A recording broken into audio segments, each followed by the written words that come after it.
વાવો અને જ્યારે લણવાનું ટાણું થાય ત્યારે તમે મકાઈના ડોડાની રાહ જુઓ, ક્યારેય શક્ય ન બને.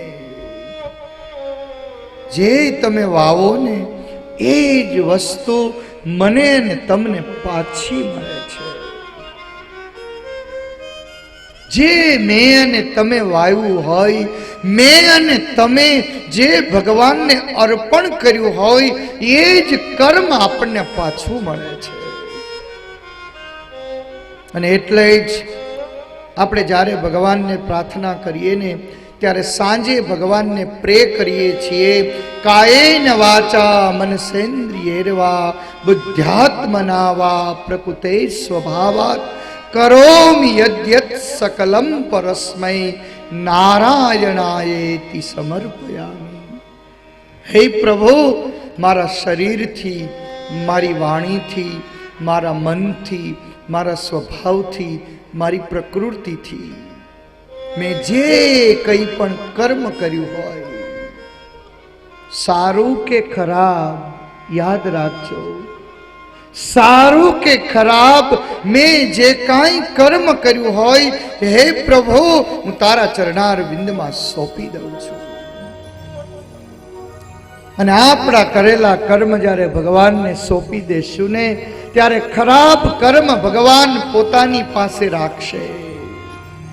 ખરાબ જે કર્મ છે એ ભગવાન પોતાની પાસે રાખશે અને જેટલા સારા કર્મ હશે એને ભગવાન 1000 ગણા કરીને તમને પાછા આપશે. પણ જમા કરાવવા તો જવું પડે ને. એકવાર સહકારી મંડળી મળી ગઈ પછી પાછી ન દઈએ તો બીજી વાર ન મળે. મંડળી ભરી તો દેવી પડે ને. ભલે ને ઓછું વ્યાજ હોય, ઉછીના ઉધાર કરીને મંડળી ભરી દો અને પછી પાછી લેવા જાઓ તો બીજે દી મળી જાય. પણ આપણે તો એકવાર લઈ લીધી પછી મંડળી ભગવાનની પાછી દેવી જ નથી. પછી ભગવાન આપે ખરો? નેગેટિવ બેલેન્સ એકવાર આપી તો દો, પછી એમાંથી પ્લસ થયા જ કરશે, થયા જ કરશે. तेरा तुझको सौंप दे,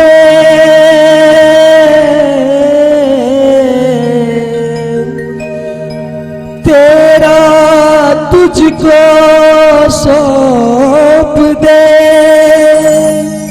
क्या लागत है मेरा मुझ में कुछ नहीं,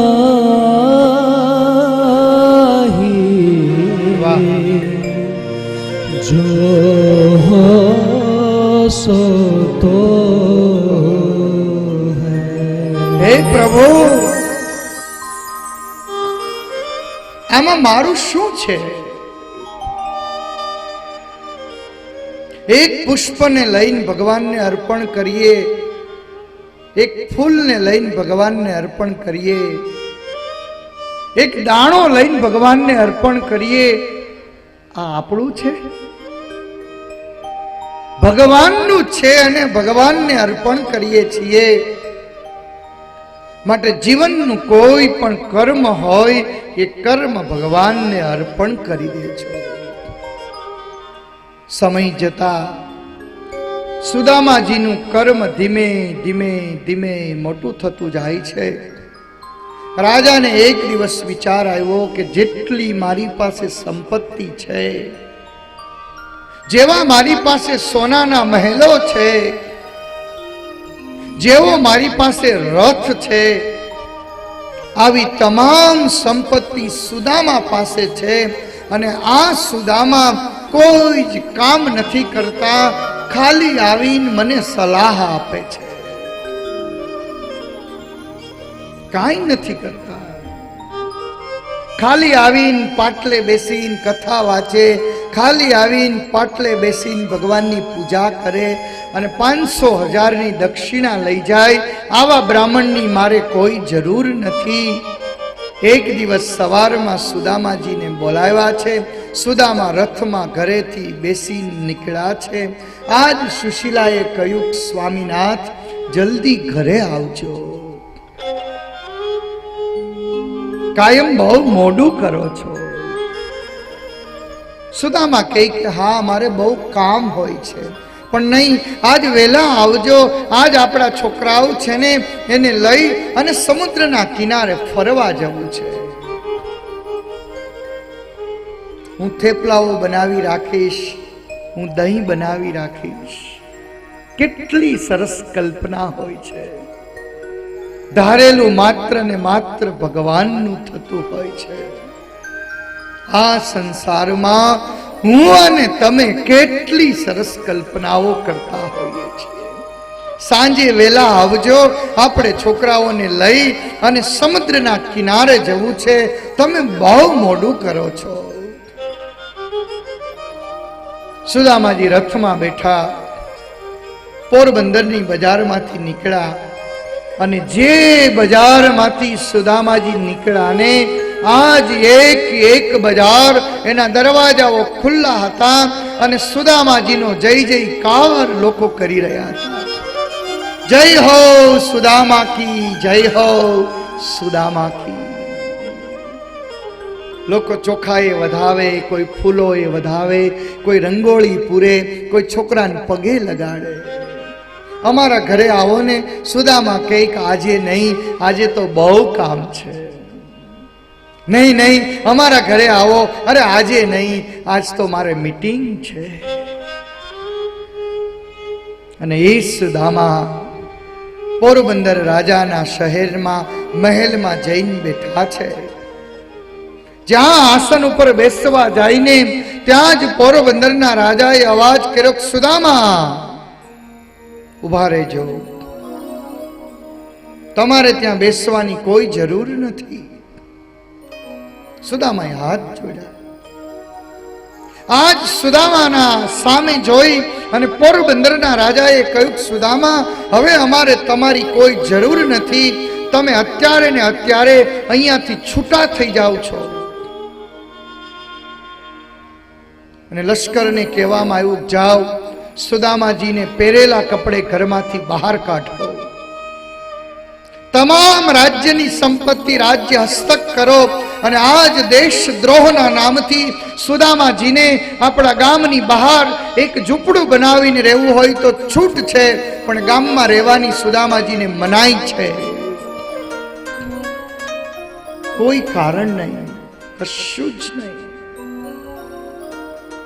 સુદામાજીનું મસ્તક નીચે ઢળી ગયું. જે સુદામાજી 4 ઘોડાના રથમાં આવ્યા હતા ને, એ જ સુદામા માથું નીચું ગાળી અને એ જ પોરબંદરની બજારમાં પોતાના ઘર તરફ પાછા જઈ રહ્યા છે. માથું નીચે ઢળી ગયું છે. અને જોત જોતામાં સારા એ પોરબંદરમાં સમાચાર પ્રસરી ચૂક્યા કે સુદામાને સસ્પેન્ડ કર્યા, સુદામાને છૂટા કર્યા, સુદામાને કાઢી મૂક્યા.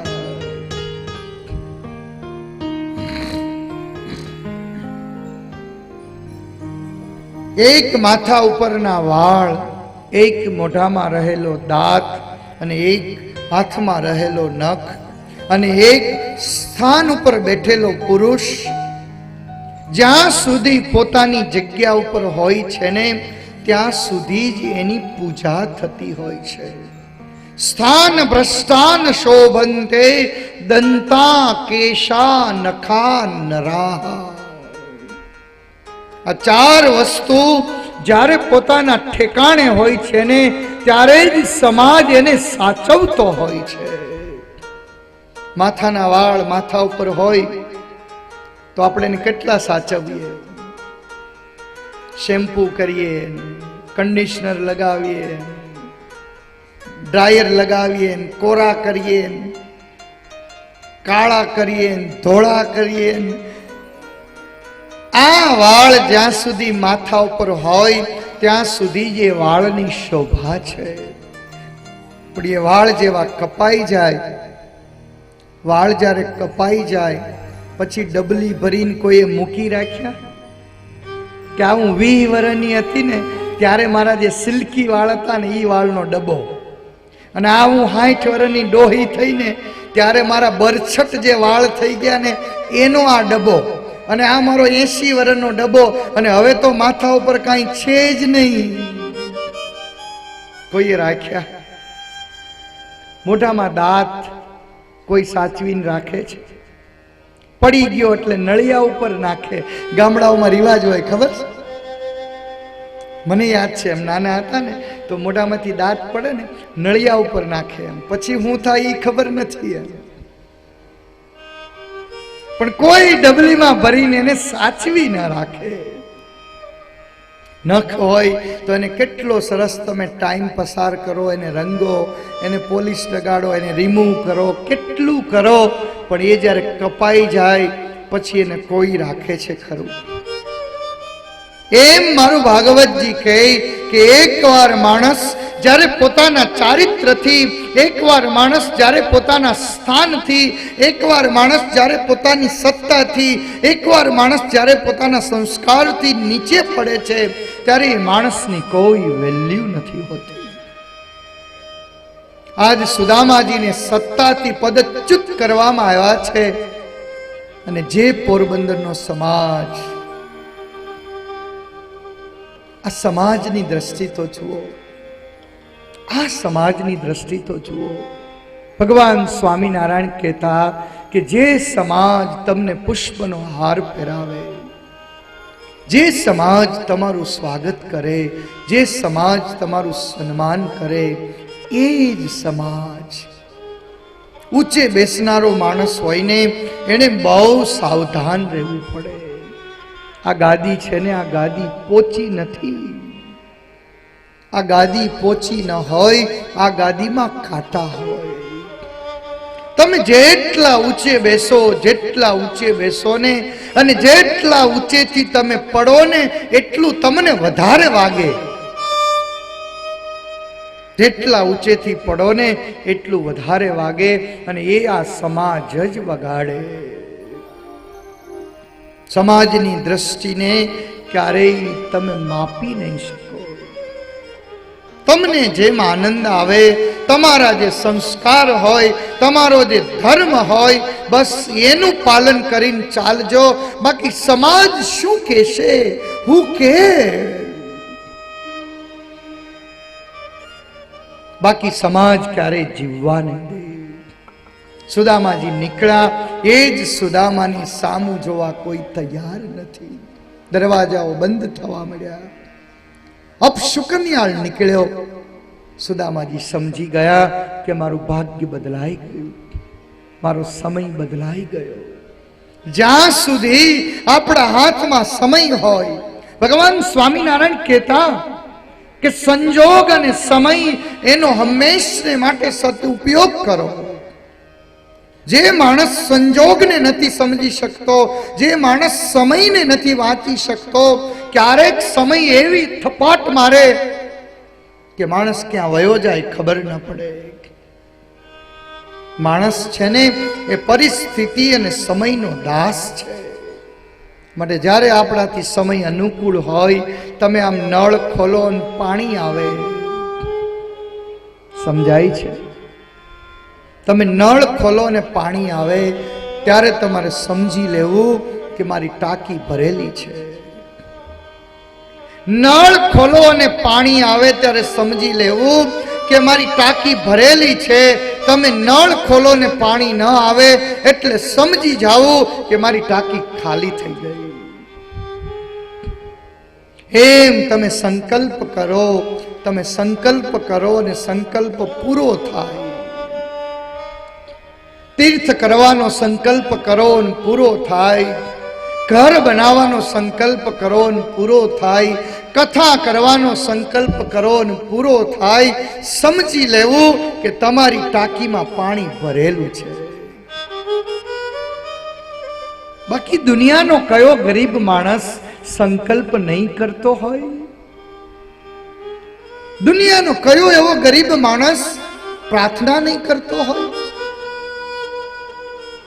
દુનિયાનો કયો ગરીબ માણસ કે જે ભગવાનની પાસે જઈ અને શ્રીફળ વધારીને એવું કહેતો નહીં હોય કે હે પ્રભુ હવે તો સુખી કર, હવે તો સુખી કર. પણ જે દિવસે આપણી પ્રાર્થનાનો કોઈ પ્રતિસાદ ન મળે, જે દિવસે આપણા સંકલ્પના કારણે કોઈ ફળ ન મળે, ત્યારે સમજી લેવું કે સમય આપણા હાથમાં નથી. માટે જે છે એમાં જ સુખ મેળવી લેવું. જે છે yesterday is history, yesterday is history and tomorrow is mystery. But present, today is present and in your hand is the present. તમારા હાથમાં માત્ર વર્તમાન છે, તમારા હાથમાં માત્ર આજનો દિવસ છે, તમારા હાથમાં માત્ર આજની તક છે. અને આ તકને જે જીતી લે છે એ તકદીર વાળો બની જાય છે. સુદામાજી સમજી ગયા, જ્ઞાની હતા. હે રાજન, સુદામાજી પોતાના ઘર તરફ આગળ વધ્યા છે. કથા બહુ મધુર છે. સુદામાજીની કથા છે ને મને બહુ ગમે છે, બહુ ગમે છે. મારી દરેક કથામાં મને આ ચરિત્ર કહેવાની બહુ મજા આવે છે, મને બહુ ગમે છે. પણ હવે સમય પૂરો થાય છે. મને કુંજ સ્વામીએ કીધું છે કે ટાઈમે પૂરું કરજો, મોડું બહુ કરો છો એ કે તમે. પૂજ્ય કુંજ સ્વામી, અમારા પૂજ્ય વિવેક સ્વામી, પૂજ્ય ધર્મકિશોર સ્વામી, પૂજ્ય ઘનશ્યામ સ્વામી, પૂજ્ય અમારા નારાયણ સ્વામી, આ સંતોએ આપણને કેટલા આશીર્વાદ આપ્યા. અમારા પૂજ્ય પીપી સ્વામી, રસોડામાં તમે જઈ રહ્યા છો ને જે જમી રહ્યા છો ને, આપણી ત્યાં 5 મહેમાનનું રસોડું હોય. અમે સવારમાં આવીને નજર કરીએ ને તો આટલો જ સભા મંડપ ભર્યો હોય, એટલે અમે આટલાની જ રસોઈ બનાવીએ, હો આટલાની જ બનાવીએ. પણ જ્યાં 11:30 થાય ને ત્યાં તો આખો સભા મંડપ થઈ ગયો હોય, એટલે તરત જ ભગવાનને પ્રસાદીનો થાળ કરીને મોકલી દઈએ. અમારી રસોઈ ન ખૂટે, રસોઈ ન ખૂટે. આ હર્ષદભાઈના ભંડાર ન ખૂટે, લક્ષ્મણ બાપાના ભંડાર ન ખૂટે, આ જસુભાઈનો પ્રેમ ન ખૂટે. પીપી સ્વામી અમારા આખું એ સંચાલન કરે, આખું એ આયોજન કરે. પૂજ્ય નારાયણ સ્વામી, પૂજ્ય મંગલ સ્વામી, પૂજ્ય હરિશ્ચંદ્ર સ્વામી, આ સંતો કેટલી મહેનત કરે. ખૂબ ખૂબ ધન્યવાદ છે આ સંતોને. એકવાર તાળીઓના ગડગડાટથી વધાવો. અમારા નાના નાના કુંજ સ્વામી અને વિવેક સ્વામી કેટલા યુવાન સંતો છે. આ આખું આયોજન જે તમે જોઈ રહ્યા છો ને, એ આખું આયોજન આ નવયુવાન નાના નાના સંતો કરે છે. તમે કલ્પના તો કરો કે ભગવાન સ્વામિનારાયણનો એક નાનકડો સાધુ, એની શક્તિ તો તમે જુઓ, શક્તિ તો જુઓ. આપણા ગામનો યુવાન પાનના ગલ્લે ઊભો હોય અને અમારો આ નાનકડો સાધુ આવા ભવ્ય આયોજનો કરતો હોય. એકવાર તાળીઓના ગડગડાટથી અમારા નાના સંતોને તમે આશીર્વાદ આપો. ભગવાનની ખૂબ શક્તિ છે. અમારું આ આખું જે આયોજન છે ને, એમાં અમારા સાઉન્ડવાળા ધનસુખભાઈ, કૂદકો માર ધનસુખ, જો ધનસુખભાઈ દેખાતોય નથી ક્યાંય. એકવાર તાળીઓના ગડગડાટથી એને વધાવો. 7 દિવસ સુધી આપણે આ કથા કરી, પણ આમ કેવી સરસ સાંભળવાની મજા આવે, અમને બોલવાની મજા આવે. ભગવાન એને ખૂબ સુખી રાખે. અમારા વિડીયોવાળા બાપુ આમ ખૂણે બેઠા છો. કાયમને માટે આપણી સ્મૃતિ જળવાયેલી રહે, કાયમને માટે. કદાચ આપણા મનમાંથી નીકળી જાય, પણ વર્ષો સુધી આપણી આ આખી સ્મૃતિ જળવાયેલી રહે.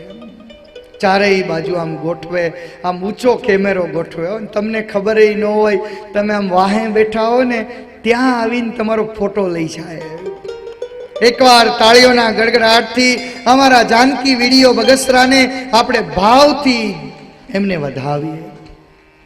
ના બધું સરસ હોય, પણ અમારા ભૂદેવો કેટલી સરસ સંહિતાનો પાઠ કરે. મારે તો આમાં સમય પ્રમાણે જ પાઠ કરવો પડે, પણ આ અમારા પવિત્ર ભૂદેવો, આપણા ગામના પૂજ્ય ભરતભાઈ શાસ્ત્રીજી, અમારા ઋષિ કુમારો ખૂબ પ્રેમથી આ કથાનું વાંચન કર્યું છે. એકવાર તાળીઓના ગડગડાટથી એમને વંદન કરો. અને આ બધું જ જે કંઈ આમ સારું લાગે છે ને, એ બધું જ સારું લાગવામાં અમારી આ ટીમ છે. આમ જો અમારા ગજેન્દ્રભાઈ ખૂબ વિદ્વાન છે. ખરેખર અમારી શોભા જો કોઈ હોય ને, મોરની શોભા, તો એનું પીછું હોય. અમારી જે શોભા છે ને, એ અમારા સંગીતના ખૂબ ભાવુક, બહુ પ્રેમથી, અરે મારા હરેનભાઈ આચાર્ય, અમારો લાડલો યાજ્ઞિક કાલાવાડિયા, અમારા વિજય સર,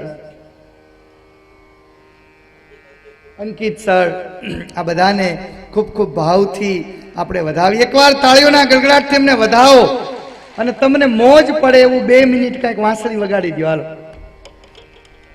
કેટલી સરસ ભગવાન કૃષ્ણની વાંસળી વાગતી હોય, કેટલો સરસ આનંદ કરાવતા હોય. આ બાજુ સંતો સતતને માટે હોય. અમારા હર્ષદભાઈ, જસુભાઈ, એની સાથે સાથે અમારા જયસુખભાઈ બહુ ડાયા છે. મેં એમને કહ્યું, જયસુખભાઈને મેં કીધું, મને છે ને તમારો ચહેરો બહુ ગમે છે. તો મને કે કેમ એવું? મેં તો તમારા કપાળમાં જે તિલક ચાંદલો છે ને, એ મને બહુ ગમે છે. અમારો નવયુવાન રમણીક ઝાલાવાડિયા, આ સારી કથાના મૂળમાં આવા 4-5 પાયાના લોકો છે. જયસુખભાઈને યાદ કરીશ, રમણીકને યાદ કરીશ. અમારો દિનેશ, એ તો ભાઈ આમ એવો ગુરુ ખખડ ધજાનંદ થઈને આવ્યો, આપણે તો ઓળખ્યા નહીં એમ, પણ એટલો ડાયો અને સમજુ. આપણા ગામનો ભાણો છે, પણ ખૂબ ડાયા છોકરાઓ છે. ખૂબ ખૂબ એને ધન્યવાદ આપીએ. મહેન્દ્રભાઈ પડસાળા, કનુભાઈ પડસાળા, આ બધા જ છોકરાઓએ આ કથાનું સારું એ જે આયોજન હતું ને, એ હર્ષદભાઈની સાથે રહી અને એને ખૂબ ટેકો આપ્યો છે.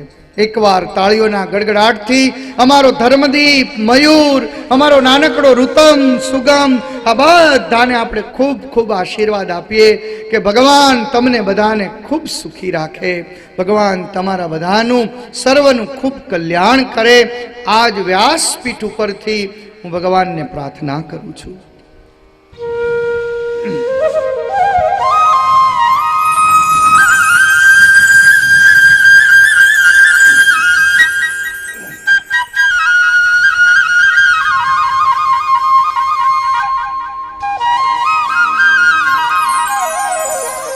સુખદેવજી મહારાજ વર્ણન કરે છે, હે પરીક્ષિત, સુદામાજી ઘરે આવ્યા એ પહેલા તો લશ્કરના લોકોએ ઘર ખાલી કરાયું. સુદામાજીને નીચું માથું ઘાલીને આવતા જોયા. સુશીલાજી સમજી ગયા. માનો કે ન માનો, આજ મારો પતિ કંઈક નારાજ થઈને આવે છે. આજ મારો પતિ કંઈક નિરાશ થઈને આવે છે. તમારું મસ્તક જ્યારે નીચું ઢળેલું હોય, તમારા ચહેરા ઉપર ક્યારેક નિરાશા હોય, તમારા ચહેરા ઉપર કંઈક ડિપ્રેશન હોય, મારું ભાગવતજી લખે કે આ બહેનો એને તરત સમજી જતા હોય છે. અને ડાય અને સમજુ સ્ત્રી હોઈને એ પોતાના પતિને નિરાશ જોઈ, પોતાના પતિને થોડોક ઢીલો જોઈ અને એની બાજુમાં ઊભી રહેતી હોય છે. મેં એવા ઘણા ઘર જોયા છે. સુરતમાં એવા મેં ઘણા ઘર જોયા છે કે પોતાનો પતિ કમાતો હોય, એમાંથી ઘરનું ગુજરાન ન થતું હોય, છોકરાઓના ભણવાની ફી ન ભરાતી હોય, છોકરાઓને સારી સ્કૂલમાં દાખલ